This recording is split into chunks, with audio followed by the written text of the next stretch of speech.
The Pension Fund Regulatory and Development Authority has often spoken in the past about introducing a minimum guaranteed return scheme along with the national pension system. In an interview with Business Standard, Supratim Bandopadhyay, chairman of PFRDA, revealed that the scheme is likely to become operational early in the next financial year. He said that the minimum guaranteed return would be a variable return. It will be reset every year and will be linked to the 10-year G-Sec. The scheme will also come with a 10-year lock-in. Watch this interview as the PFRDA chairman fleshes out the details of the minimum guaranteed return scheme and also talks about some of the other major initiatives of the PFRDA at length. Good afternoon, sir, and welcome to our show. So we are approaching the end of the calendar year, and we thought this would be a good time to catch up with you and talk to you about many of the initiatives that PFRDA had spoken about, you had spoken about during the year. My first question is regarding the number of subscribers in NPS. What is the latest figure on the number of subscribers in NPS, and at what rate has it grown year on year? The number of NPS subscribers, if you take all the sectors together, central government, state government, all autonomous bodies, and then obviously non-government sector also, the corporates and the all citizen model, which are normal retail customers. So all taken together, the latest figure, I believe we have collected somewhere around 17th of December, just 4 days old. That is about 1.25 crore. And out of that 1.25 crore, the broad bifurcation is like that. 83 lakh comes from the government sector, whether it is state and central. And balance 42 lakh comes from corporate and the all citizen. All citizen is about 16 lakh, 26 lakh, and corporate is 16 lakh. So that is the broad this thing. So 1.25 crore NPS subscribers as of now. Okay. And PFRDA plans. So of course, you asked about the growth rate. Yes. Growth rate, I can tell you, the corporate subscribers, they have grown by almost 22% year on year. And the individual subscribers, all citizen, there the growth rate is much higher. That is about 37%. Okay. And PFRDA has proposed to launch a guaranteed return scheme. So has this scheme been finalized? When will it be launched? And what will be the expected rate of return? What we have done, there was a discussion almost 1 year long, and why it took so much of time is because this is the first scheme of this nature which will be floated in Indian market, and not only that, we have scanned the overseas markets also. Hardly any such scheme is running today, because in a market-related scheme, you will also know that giving a guarantee with this underlying volatility is very, very difficult. So it took a lot of discussions from fund managers as well as our consultancy firm. And along with that, we have a pension advisory committee. There are also 2-3 actuaries are there. So those actuaries also, we got it involved in an expert committee, and some actuaries from different sponsor companies of our pension funds also, they participated. And a result of which we came to a final structure which was put up to the board on yesterday. Yesterday was a board meeting. So the on a couple of points, there is still discussion going on, and hopefully in another 7-10 days time, we'll get the board approval. But basically, I can tell you, every contribution will have a lock-in of 10 years and the guarantee will be valid for 10 years. But the guarantee is not a fixed guarantee, it is a floating guarantee. And it will be linked to benchmark to 10-year G-Sec, because we are choosing a 10-year period. So 10-year G-Sec we thought is the best benchmark that we can take, and which more or less everybody understands, and which is auctioned in the market every week. and it is very liquid. So getting the yield curve and all those things are very, very easy and easy to follow. So normally on yearly basis, there will be a review of the guarantee. Suppose if I give a guarantee of 5% today, that will be valid for 1 year, and thereafter, after 1 year, normally it will be reviewed and reset if required, either upwards or downwards. But in between, if there is a major event which really affects the yield in the G-Sec market drastically, then obviously in between also a review can happen. Like we have seen a pandemic coming, and that time also markets were quite volatile. And similarly, we have seen instances, because we have studied a scenario of almost a little over 2 decades, right from 2000. There are cases within 1 year, between 2008 to 2009, the yield variation was as high as 4%. So these kind of anomalies also can take place. So in between a year, if the variation is so high that the guarantee is not sustainable, then obviously the PFRDA has to intervene and reset the guarantee. Otherwise, at yearly interval, it will be done. And it will be something which will be little less than the 10-year government security.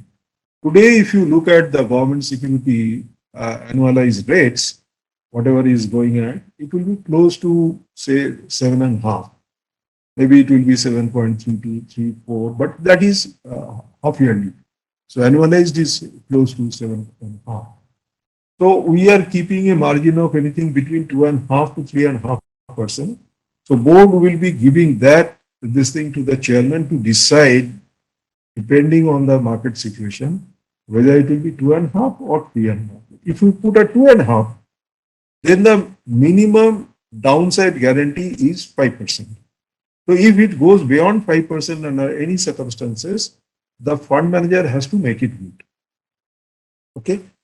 And if it is go above 5%, the entire compensation or upside goes to the subscriber. So subscriber should not think only about the minimum guarantee which is given. It can be more than that also. Under circumstances, there will be, like today, if you look at the 14-year CAGR of G-Sec fund alone, it is 8.7. It's a long-term track record that I am talking about of PFRDA, not any other fund manager. So there are definitely chances where it can go up. And how we are compensating the fund manager, that they are taking this additional risk of giving the guarantee, which was not there in earlier NPS or API products, is that we are compensating them by giving a higher fund manager. So this way, we are trying to see that the fund manager also gets little more compensation for the kind of risk that they are taking. And this is the first time it will have a bearing on their capital adequacy. Because today we allow them to run with a minimum capital of 50 crore, as it is the norm in mutual fund industry. Because these are pass-through entities, they get the money, invest it, give some kind of return, and that is the end of the story. But the moment you ask, not only you have to give the return, you have to ensure that this is the minimum return. So under any circumstances, if they have to meet that, obviously that becomes a little challenging. So for that, maybe they will require extra capital. So for the first time, like insurance companies, we are bringing the solvency norm, capital adequacy norms. So like insurance companies, if the liabilities in a very layman's term are of rupees 100, you have to have a minimum asset to cover that liability, which will be 150 rupees, 1.5 times. So similar capital adequacy regime also we are bringing in. So they will be also under a lot of pressure to give that guarantee. So considering that, we are giving that compensation to them, and upside also. So hopefully in next 10 days time, if board gives the approval to the final proposal, we'll be now discussing with our central record keeping agencies and fund managers. Of course, we have given them advance intimation to set up the system because it requires a different system for uploading the NAV, reflecting the NAV, and all those things. Because the current system caters for normal NAV calculation, which is just like mutual fund. An evaluation file comes and thereafter we do it. And not only that, here also they have to see that they are able to manage the minimum benefit. So this may take another 4 months kind of thing. So maybe early part of next year, 23, 24, this will be launched. Because we want to see that it is launched when everything is ready. Otherwise, if the systems are not ready and the product is launched, then what will happen? Money will flow in, but will not be able to maintain those things the way we wanted it to. And secondly, I'm not telling this is going to be a very foolproof product or the final product, but always when you are launching something for the first time, you have to test the ground, test the market. By launching this product, we'll be testing the market, see how the response is coming, and thereafter, if the product needs some tweaking, that will be done at a later stage. So you will be launching it early part of next financial year. Early part of next financial For the year. next 10 days, what Yes. will happen then? Next 10 days, the final board approval will come. It was discussed in the board. Board members had certain suggestions, so those suggestions are getting compiled. And we had a discussion with the ministry, DFS also today. So once their final suggestions come, all those things will take together and give the final. There will be new fund managers for this scheme or No, the no. existing? The existing fund managers will manage these schemes. And actually, when we give license to these fund managers, there is a clause which binds them to give this kind of a product as and when it is launched. So now that it is getting launched, so all the 10 fund managers will be open to them. And initially, it will be open to only non-government subscribers, only for the reason is that if any new scheme or new product is to be given to the government employees, their government has to issue the notification. So once government issues notification, and we'll be requesting Government of India also to issue the notification, and to different state governments to issue the notification for the same. As and when they issue the notification, it will be applicable to their employees also. So basically, currently we have these funds like E, C, G, and A. So now we'll also have a guaranteed return fund. Is that it? Yeah, no. Is that how it will work? Fund is, see, there is a little difference. Fund is the investment instrument. On that basis, we are talking about these ECG funds. But these are basically schemes. Like we have a central government scheme, we have a state government scheme, we have a APY scheme. Similarly, there will be a guaranteed scheme. So it will be a different scheme, and underneath which there will be a component of equity, corporate bond, or government security, whatever it is, because we are giving little free hand to the fund managers also for managing this product. But our consultancy firm, they have suggested an ideal kind of a investment management regime, where they are telling large part of G-Sec, which is being put here, should be properly back-to-back hedged by separating the coupons and this thing. Principal part. So if you do it, your capital requirement will go down drastically.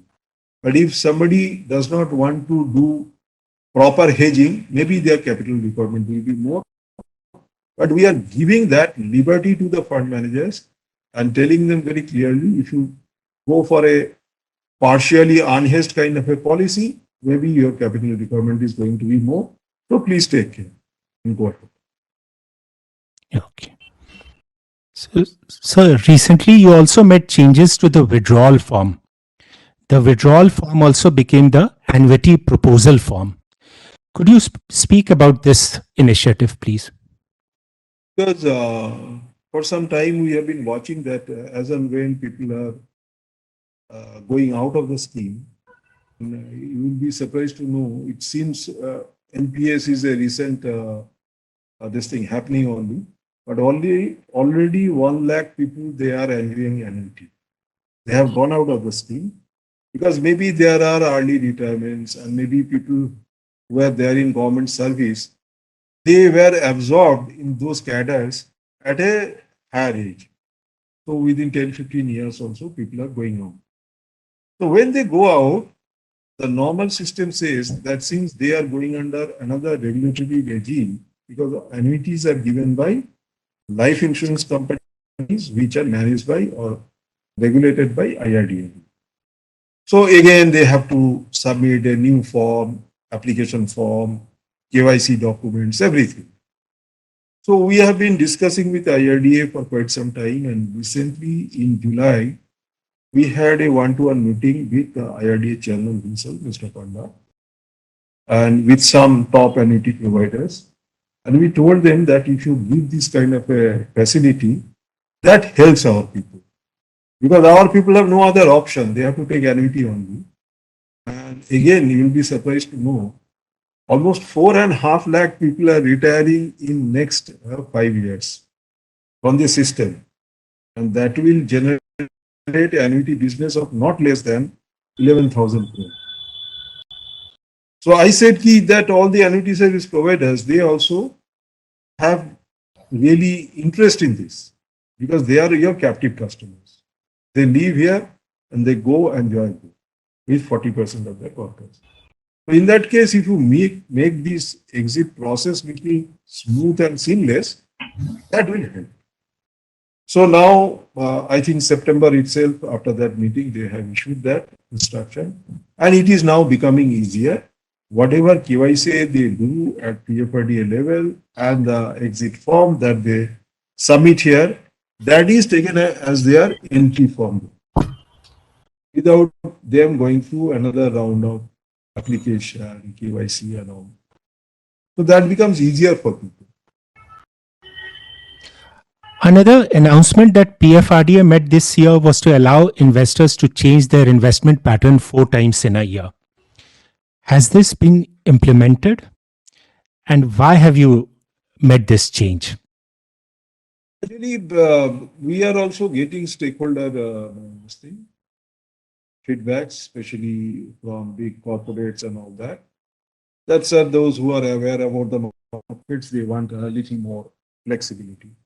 See, so far as flexibility is concerned, already there is a lot of flexibility, and we thought that, okay, we can give one more facility here by giving them 4 times choice.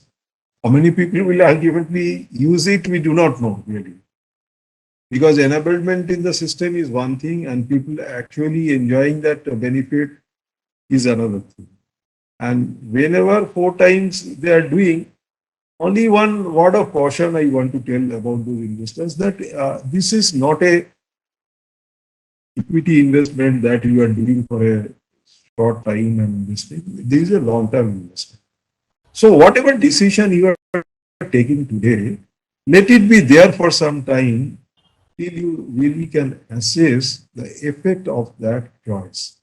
And thereafter, in a year, every 3 months or every 2 months, if you keep on changing 4 times, I do not know whether this is really good for that.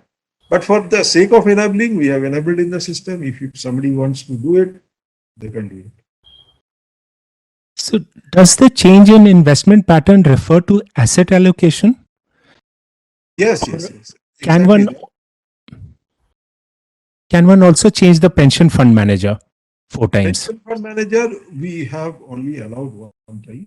Once. Thereafter also we'll see if it can be more than a. But this is only related to same pension fund manager, but different fund allocation. Yes. You have also spoken in the past about allowing withdrawal from NPS via systematic withdrawal plan. So, could you tell us about why you feel this option should be made available and what has been the progress on this front? We have seen that the annuity rates are going down drastically, and of late, it was as low as even 6% at one point of time. So now people who are used to the NPS returns, which is 9% plus, sometimes more than 10%, they say that when I am getting it accumulated, it is more than 9%, 10%. And when I'm getting annuity, it comes down to 6%. So we have been talking to IRDA, and as I said, we had a joint meeting. So we requested them to revisit the annuity rates, and if they can feel, because it is a technical requirement from their side, if they feel the capital requirement for annuity plans also can be brought down. So to that extent, if the capital requirement is less, they can give better rates of return. So these are technical areas they are seriously looking into. But so in that process, we thought that why not? Let us have one more exit option, which we'll call systematic withdrawal plan, where they say that exactly how much amount they want every month. And accordingly, that much amount will be paid from the accumulated corpus, and balance will remain with us and we'll keep it invested. And over a long period of time, that will be allowed to be withdrawn. But it requires a change in the Act, and at that time when we had discussed, that Act was under active consideration, but now actually the final result has not come, so it will be difficult for me, because our final recommendations and whatever we wanted, everything is given. But with that, I want to add one more thing. Though technically systematic withdrawal plan is not there, but there is a window that customers can still use to draw that 60%, which is the tax-free withdrawal at the point of exit, over a period of 15 years. So it can be termed as a modified systematic withdrawal plan, because we have said that you need not take that 60% at one go. And we have asked CRAs to promote it, to popularize it, because many people, they may not need that 60% at one. When they are retiring from a government service, like maybe they will be having a gratuity, they will get their GPA. All these things are given in lump sum, and they will get a good amount through your leave encashment. So when you get all those things, on top of that, you may not need 60%. And that will have maybe sometimes creates a problem of plenty. Too much money, you don't know what to do, and ultimately you put in FD, or you put in your bank account or liquid mutual fund, and it does not give you the right kind of returns. So we are trying to popularize it even more. But as and when the Act gets amended, all these things will be rectified. But that is again in not our hands. So we are in discussion with the ministry as quickly as possible if it comes. Because now our Act says that they have to exit only through an annuity. So PFRDA was also planning to introduce a variable annuity product. So could you tell us a little about what is a variable annuity product? What are its advantages for investors? And what is the progress on this initiative? The annuity product, annuity itself, by nature of it, under the Insurance Act, only insurance companies can do. So basically, the discussion was with IRDA that instead of a fixed annuity, whether they can think of a variable. In the latest discussion in July also, we have told annuity service providers and IRDA chairman also that if you can please think about this. Because variable annuity is nothing but it is a sort of a inflation-linked annuity. Currently, these kind of annuities are not available in the market. But only thing is that the name itself suggests normally annuity, if it is 6% guaranteed, under every market condition, it will remain 6%. But in case of a variable annuity, like our variable guarantee that I have talked about, so it will vary according to some benchmark, and maybe this will be inflation. Whether it will be CPI or any other this thing, that is another thing. But if you take the inflation, I believe the retail inflation, which is CPI, that is a better measure of the inflationary pressure on people. So if you do that to that extent, I believe the inflationary pressure to some extent can be cushioned. But that again will be a floating kind of a rate. It will not be a fixed rate like we like to this thing. And I wanted that as another option to normal fixed annuity. Under that circumstances, if people still like that I want a fixed guarantee even at 6%, that is fine for me. I do not want any variation return. It's good. Otherwise, if somebody says that no, I want it inflation linked, let them go and choose inflation. But that product is not available today. So basically, IRDA has to bring that product. So we have requested them once again. And we are written to them also. Can we think about this? You have earlier talked about setting up a separate fund, separate trust for private sector funds. So, what was the need for that, and when will that be launched? That APY trust that we talked about, or separate trust we talked about, that was a part of our Act amendment. Many other things were there, and that was part of that, because at the time government was thinking that if it is trust is really separated from PFRDA, and PFRDA no more remains the settler, and government takes over the settler job, then why not there be different trusts? One for government employees, one maybe for non-government, one for APY and all that. But that, as I said, the amendment thing is still not finalized. So till that is finalized, we have to wait for that. And for your information, today APY number is substantial. Almost, if you look at the number of subscribers, active subscribers, that will be more than 4 crore 33, 34 lakhs. That is not a small number. But if you look at the corpus is not that low. Corpus will be about 25 to 30,000. So that is not a large corpus vis-a-vis the total corpus that we need. So as of now, maybe there is no need, but when the trust is separated and it is thought of in little detail, maybe those things will all come in place. But as of now, the same trust is managing that, and we are not finding any difficulty. And are there plans to raise the cap for equity investment for government sector employees to 5% from 50% now, in line with private sector? Our suggestion is already with them. So government has to take the final call, because sometimes government also feels maybe for the right reason that too much of equity sometimes become too risky.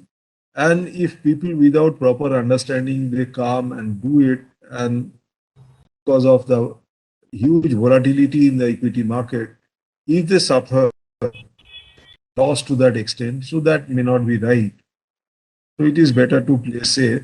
But in 2019, government brought in other options also, like 50% equity in life cycle fund or 25% equity in life cycle funds and 100% G-Sec. So these three additional options were given in 2019.